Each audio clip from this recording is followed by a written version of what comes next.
Breaking down the first game of FNCS Global's Day 1, Canada bolts and Rapid to land at Stormy Sash were able to win the game. Let's break down how they won it. Canada lands on the OX sword chest right here and ends up grabbing the lead with a minigun. After that he clears out every bug he possibly can and then goes for all the bug spawners. Then he rotates round and gets whatever that other bug flag is meant to be, and doing so getting the hero rank or the soldier rank or whatever it's called for the entire team, getting boosted up. And then he goes and he farms all the mats here, and then another bug ends up spawning and he's basically just playing Helldivers at that point. After that he looks up, gets a revolver and a hyper pistol, opens the bug chest and doesn't actually get anything worth taking apart from war shield and the fizz for rotation. On the other hand, Rapid has landed at the flag outpost and Bolts is just surge trading. Unfortunately, terrible to see because that's kinda unskillful and quite annoying to break down. However, to be fair though, the vast of the art of surge trading, that's something to be proud of, I guess. There is Bolts and Canada are surge trading with teams at OXR. Rapid is going and farming mats to restock because it takes quite a lot of mats to build the surge base, and ends up coming back with decent mats, 110 builds, very good to have. And he basically is just going to go and drop them off. He farms some metal gear, but he's basically just being a loot llama. Now, how does the end game work? Well, Canada has the leads with a minigun, except it's a mythic one this time. So this just goes and leads to some very unskillful gameplay, which somehow managed to win them the game. I say somehow, that's kinda how. Just, it's the best weapon for pressure since the Spire AR from last season. And it's just what, yeah, it's the best weapon. I don't really have much words for it. It's not exactly skillful or anything, but it's so good for pressure. Teams just have to hold their walls, they can't really fight back, and Canada's doing very well, dropping kills, which is very important, helping his teammates out as well. Replay files are a bit bugged, but after all, he has probably the best loader in this endgame. He's got the minigun and he's also got the revolver, which has got really good range and good damage at close range. Obviously, even after the nerf, it was still the best gun in the game, in my opinion. And he's showing it right now. Farms this just to get some extra mats for our team, and then rotates up a couple layers. I was like 4 layers, and then now he's getting pressure, or the trio's getting pressure. But then now, what ends up happening? As he's basically just looking for any tags he can get.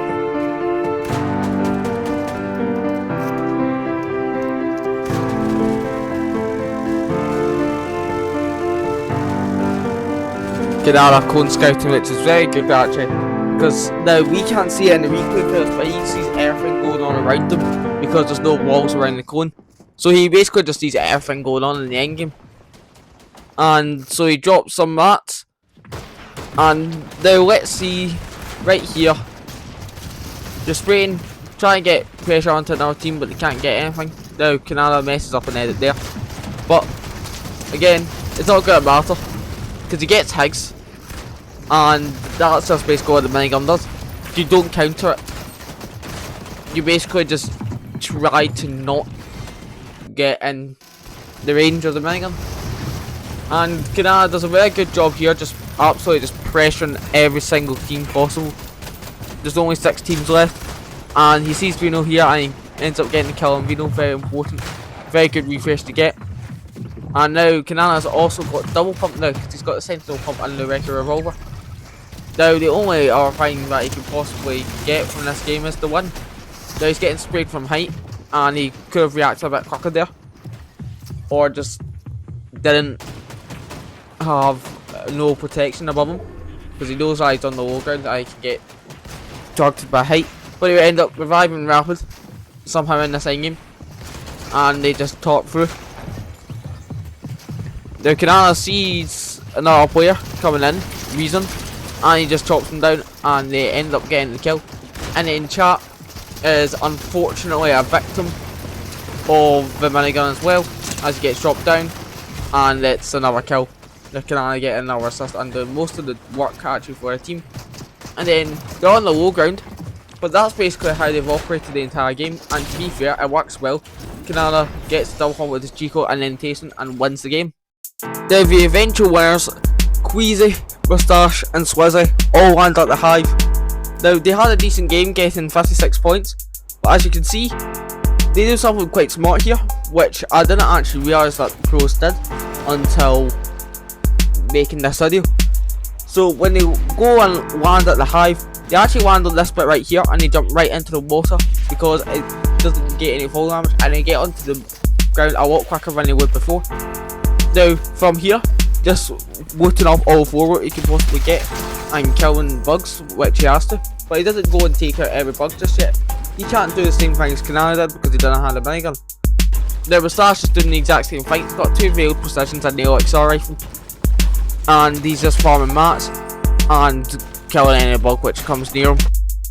Now Queasy, the best player in the world in my opinion, based on the globals and the fact that he's just the best on height, ends up going and looting and getting the bug chest, and he's also carrying the OXR, Stinger SMG and lots of heals, so you can probably imagine what they're going to do. But here they get on to the rock again, and then that's how they kill the queen. Now it's quite actually cool to see how pros develop strategies in my opinion. It just feels a lot cooler and they tease it. Now this is the best team to watch in the end games. They're using the revolver perfectly here, and they just get tagged out the sky. It's so much easier to do this simply because the revolver isn't one of the weapons like the AR. It's got the reticle or shotgun but the range of an AR, so it's the best for just shooting teams out. And so they see an opening and they take height immediately, and because it feels it's so easy to take height because you're going to be protected. And when a team which has Queasy is on height, there's not much you can actually do, to be fair. And so all you're seeing is perfect pressure from Moustache here, using the Mythic Wrecker revolver, which is the best revolver and the best gun in the game, to basically just not let any other team have a nice or easy time in this endgame.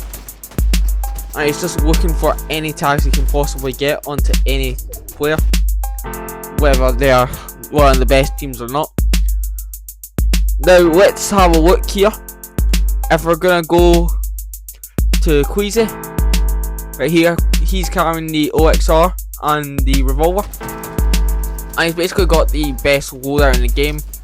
The only thing I would maybe take is Medmist over the splashes, but apart from that, he just connects height again using this conveniently placed electric thing. I forgot the name of it, which is quite bad. I probably should know. Material knowledge is terrible. And he's basically just popping the fizz just in case they have to roll. He gets dropped mats, and as this is going on, they get jumped by Fredoxy's team, who probably forgot that they're only the best at off spawn, which doesn't go well, as Fredoxy actually just gets knocked immediately and then killed. As we can see from Moustache's perspective, he kills Fredoxy and then he needs heals because he got sprayed, so he was given a slurp juice. And in the meantime, this is basically Queasy's perspective. Sorry, I said Queasy. What on earth? But then he gets the first onto Fredoxy, which gets Moustache the siphon, and Pablo runs away. And if we look at this endgame right here, it's the same thing, and they do this for every endgame. There's not a single endgame where they don't end up getting on height because they are just that good. When they are on height, they win the game. But they can't go into height just yet because there's way too many teams and the circle's too big. So they need to be able to pressure teams mid-ground. As you can see, they're very good at doing that. And once they get onto some sort of height, they can just look back on teams in low priority areas. And look at that. That is a prime example of don't rotate too late. They did. They got cooked. And other teams are just getting pressured completely. They're getting extra loot, and it just helps them a lot. And again, they're just looking at any team which isn't already rotated in front of them, As you can see, it does not go well for them. They are constantly held in zone, and their game is not doing well at all. Replay files are lagging a bit. And right here, just elevating height a bit more. But then zone's kind of pulling further back. They get chopped. And so they end up having to connect again and retake height. But because they're uncontested height, there's no reason why they didn't get it. And Kanana's just basically being held, and Moustache gets a kill on him. And then after looking a bit, he has to go and pop the rotate again. So Swizzy doesn't actually pop the full berry fizz, but they end up still on height just after rotating, and they do this effectively. And they end up just having a smooth game from here. As you can see, it's more the same thing. Every other team in low ground can't go up and fight because they're getting pressured by another team. They're constantly having to fight another team on their layer, one layer above or one layer below. So they can't even think about going and taking height because it's just simply not possible. And with Moustache just doing so well, it's impossible to go and take it. As you can see, Vaniac tried to take height. Keyword tried because he's also getting destroyed. And as you can see, no other team can really cope once it's a smaller zone and there's less mats and just more openings. The revolver just excels. As long as the match goes and stretches out, the revolver's just better. And there's no point in even thinking about heal off because you're not going to get there. As you can see, full trio's getting pressured. Eradicator, OXR rifle, so good actually. I forgot to mention that. Moustache is probably the best loadout in the entire lobby. And Queasy's got the exotic fizz. So he's got the best healing. And Demus and Pix, yeah, they just don't win. And even Darm, it just doesn't work. They won that game. And then the game right here, Queasy gets tagged onto Seti. This is basically just the best fragging, despite the fact that none of them have killed. Queasy manages to get a kill, and Squeezy, oh my days, I need to start pronouncing these right. Swizzy just put it on a masterclass. Doesn't manage to get the Abaco just yet, but then eventually does. It's quick, it's effective, and the only thing here I criticise is he does move to the left here, but he doesn't create good peaks. And at the start he was on the right, which wasn't good, because he wasn't going to be moving faster, he was going to be moving at the same speed, so he wouldn't have had the peak. But they win the game anyway, and that's what matters. The Rico Venom Inflicted is a bit of a more interesting case here. They're all contested for Canyon, but most of them pop this launch pad and Veno ends up actually going and dying. I don't know how he could have just gotten the launch pad, but I don't actually know his perspective because we're spectating Rico here. Rico actually lands northwest of Canyon, and that's because there's actually an OXR chest nearby. So he ends up going and farming these trees as he's going by. He gets one build there, gets a couple more, now he's at 7. Then, even though there isn't actually a OXR chest nearby, that's not actually what he's going to go for. What he's going to actually go for is this tunnel right here. There's actually a few chests and some ground loot, which is actually quite good. And since nobody's going to actually contest them for this, it's easy rotate, and it means that they're not going to die or spawn in any game, which is quite good. Now if you look at Flixie here, he's going for a launch pad, unlike Pico, along with Venom. Now Flixie actually does manage to get to the launch pad, and he effectively just goes down all the way to Canyon, and there's no purge by the what's it called, bugs, but he gets an OXR rifle. He's trying to shoot players out the sky, which is something very important, as we can see, as it helps, and if it came to it, there'd be an off-spawn advantage. Now Flixie ends up going and using the launch pad to go a bit east from Canyon, and ends up going to this small fishing house, I think. which is something very good because it gives them extra. They're in fights, it's not exactly skillful either. At the highest level, it's not as skillful as you think. It's literally just using miniguns and just pressuring. You don't even carry a shotgun. As we can see in Foxy, when they're having to go and reboot Venom, he actually ends up seeing a kid come up, as we're about to see just shortly, and he's just crouching because he knows there's players here along with Vico, and they need to get the reboot off. But then a player comes up, it's Visuals, and Visuals just gets shot out of the sky and ends up dying. So they're able to get Visuals' body, and then they go and reboot Venom, who is then going to go and get Visuals' loot completely. Now Foxy ends up building up a bit, and now, yeah, my thing's bugged a bit, but Foxy's just going to basically protect Vino so that he doesn't lose the loot. The one thing I love about this trio is they're not actually ones to search trade. They end up just sneaking up on this trio right here, and they basically jumped this guy who had no teammates with him. Now they were still in the game, but it didn't matter because they were nowhere near, and they just end up getting free kill and free Storm Surge. Now, right here, if we look at Vino's perspective for fighting, he ends up seeing Breads, I think that was. I don't know.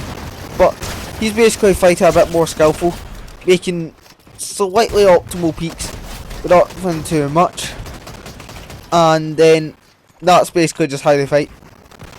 And in the end game, well, this is basically just the highest level. They're basically going for anyone they can. They don't get tunnel vision, which is something very important, because then they can get snuck up on other teams. Vito gets Swizzy here, gets the refresh and the siphon. What ends up happening is that they're getting pressured. Vito jumps up, ends up almost killing Moustache, and ends up getting knocked, and Moustache manages to get Vino dead. Now, to be fair though, to Vino's credit, he's actually a very good fragger in the end games. As you can see, right here, he's just pressuring anyone he can get, and he's actually killing a lot of players. Now, they're also very good with their rotates as well. Flixie ends up getting the win right here, as you can see, for a team along with Vico staying alive, and that's basically just how they play. They're a more aggressive team, and that's something quite good, as we can see from the replay here. Once it loads, eventually. I need to change my loading screen, but what ends up happening is, you can see it again, basically jumps on Yabko, gets the body, and then goes upwards, replay lags, and then he wins the game after getting a 30 headshot kill. Now the final game of day one, for Doxy, Pablo, and I don't know how to say the other guy's name, but they're basically the best team off spawn. Well, Fredox is the best player off spawn, I should say. And they landed at Rangers Ruin, and yes, they are contested, and this is exactly why you don't want to contest them, because Fredoxy knows how to play off spawn. Slide kicks his opponent, gets the gun, and he's basically goes, takes Tico out, takes Tayson out, and there's only Rise left, and Rise is basically dead. He's on low HP. As you can see, Fredoxy just trying not to die. He gets low, then he's able to get a bit of wood, pops some chug splashes, tries to pop him in, can't. Now he doesn't see Rise there, but he manages to get Siphon, and then the other player dead. Now, as you can see, this is basically a short timeline, and they're just going and getting pure rank up and spawning a queen. Now, how do they actually fight? Well, as you can see, Pablo, he's going and just trying to play defensive here, and he creates space for himself, and he doesn't give him a chance to react to it. However, now he's very quick, and it's not that he has fast mechanics, but he's got quick reaction time, and he's not choking under pressure. This is something which new players can learn, but they won't be at the pro level. But as you can see, it's just quick reaction time, it's not fast mechanics. There's nothing optimal about this, but there's nothing unoptimal, if that makes sense. It's just what it needs to do, and sometimes simplicity is best. They're right here, they're going to drop on the South American team, So they popped out a crash pad and they fizz, and then from there they drop pod to one of them and they get through box and gets killed. Then after that, actually it's not one of the South American teams, it's actually Pixar, my apologies. Then Pablo is able to then go and pressure another player, and it's actually King. So I don't actually know if I like King's any now, I don't know, but King ends up going down and he's fighting back, but when it's a 2 vs 1 in this scenario, you're not going to win, not at the highest level. As you can see, he just doesn't have it in him. It's double pump, there's not much you can do, and he ends up getting killed by Pablo after trying to run away for quite a long time. Now the end game right here, they've just got another kill and they're fragging out, they've got 12 kills combined, and they're doing the exact same thing as Queasy, Moustache and Swizzy were doing. Pressuring with the revolver. The revolver is the best gun in the game, and as you can see it's working quite well.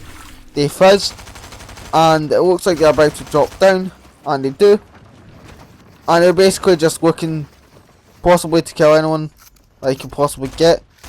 Now 2 of them have dropped down, though they actually haven't, they've all went. The Vanyak's team were actually going to go and try to take height, but they're able to chop out the crash pad and stop it from being used. Now Chino, I think that's how you say his name, and Fredoxy drop down, Chino then comes back up. So Fredoxy is basically just on the low ground fragging, and as you can see they're not going and topping over, they're topping around so that they can still get tags, and they're basically create an L shape so that they can go and take out anyone they want.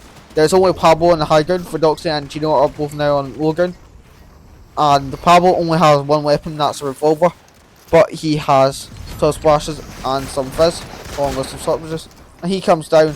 There's only 3 teams left now and it's only 6 players, so Demas tries hiding in a bush, doesn't go well, gets stalked and then busted, and now there's only one other player remaining for them to get rid of, who's actually in zone.